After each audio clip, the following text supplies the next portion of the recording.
You can find us on these following streaming services. Links in the descriptions below.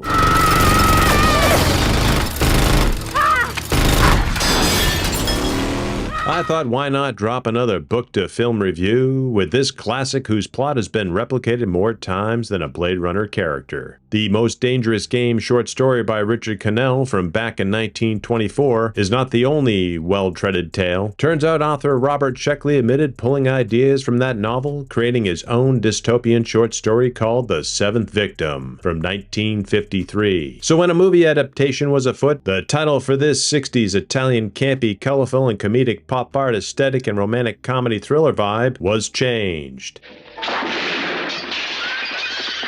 Due to producers not wanting to confuse the viewing audience from the 1943 Tom Conway film of the same name, The Seventh Victim. So that's why today I'm talking about The 10th Victim from 1965. First popping up on my radar back in 1987 when a new killer cover was forged, causing a spark in my eye to pick this book up. I breezed through the 153 pages of this nightmarish not-so-distant future, 2079 to be exact, just a meager 54 years from now. Why are you following me? May I have 2 minutes with you, please? I don't have time. Listen. Why don't you go away? The plot is simple. Each member is obliged to undertake 10 hunts.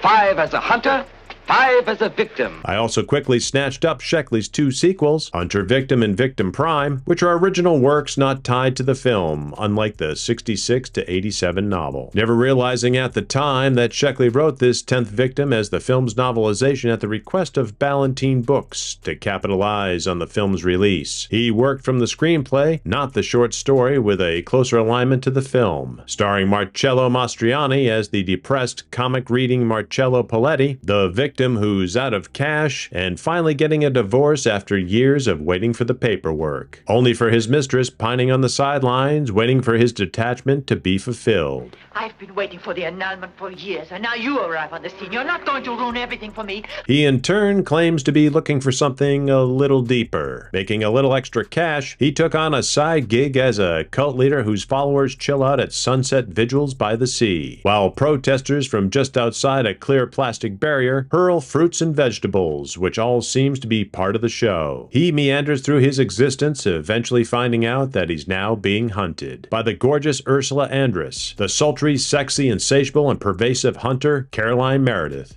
Oh, Lydia, it's all right. Caroline, I present my wife, Lydia. Ex-wife.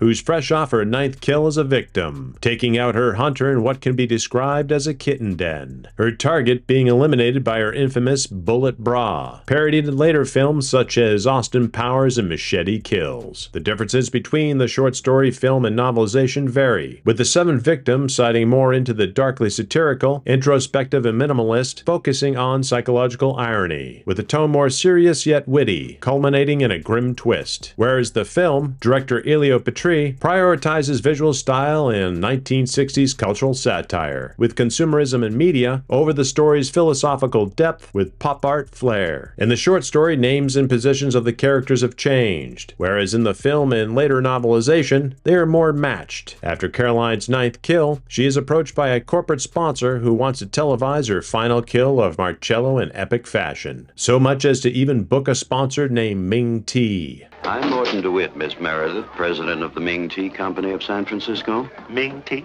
Which some viewers may remember seeing a spoof version also from Austin Powers. What I found fun with the film was how anyone could be enjoying a cocktail or a nice leisurely walk when all of a sudden,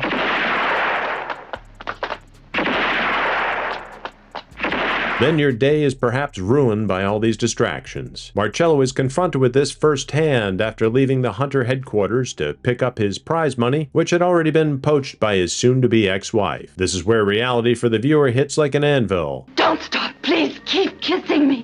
I beg you. Witnessing an execution that hits you quite differently than in the kitten den, while also delivering a slight comedic end to the pursuit. Parked on the wrong side of the street. Gotta give you a ticket. Names are randomly chosen by the headquarters supercomputer once you've signed up to play. So as Caroline learns of her mark, her interest follows Marcello all over town trying to woo him into an interview. Who's highly skeptical, he doesn't quite go for the bait. Caroline drugs him in turn at his beachside bungalow and is hoisted away by her sponsor. boxers, only to be plopped down for all the cameras to witness his rise. The same feeling came over me while reading the book again after all these years, then rewatching the film. They're the same in plot and some of the comedic elements, even the killings are distant from an emotional drain, but I found where the movie meanders, Sheckley's adaptation lasers in on a lot of the same characters from the film, blending them even more of a voice and character base. For instance, Caroline's marketing and film crew have a snarky, playful banner amongst themselves. Much like the aforementioned Most Dangerous Game, 10th Victim also has familiar comparisons. Stephen King's The Running Man, for instance, as well as the Japanese film from 2000, Battle Royale, and 2008's Hunger Games series. I'm going to give this a 6.5 out of 10 tentacles, while delivering an 8.5 out of 10 for both the 7th Victim short story and the 10th Victim novelization. Sheckley's prose are fun, witty, while also revealing an unnerving look into corporate-funded kill games. Edward Pressman Productions had planned on a reimagined for years, but that all seems to have gone away after the producer's death. With a new Running Man version hitting theaters soon, it would be a good time to dust off this book jacket with a pair of fresh eyes for an updated reimagined version. So, if you're into 60s mod killer fashion fun, or ready to dive into the books of Robert Sheckley and his future games, just keep that trigger finger at the ready. You never know who'll be your hunter in this victim-cased world. Until next time. The victim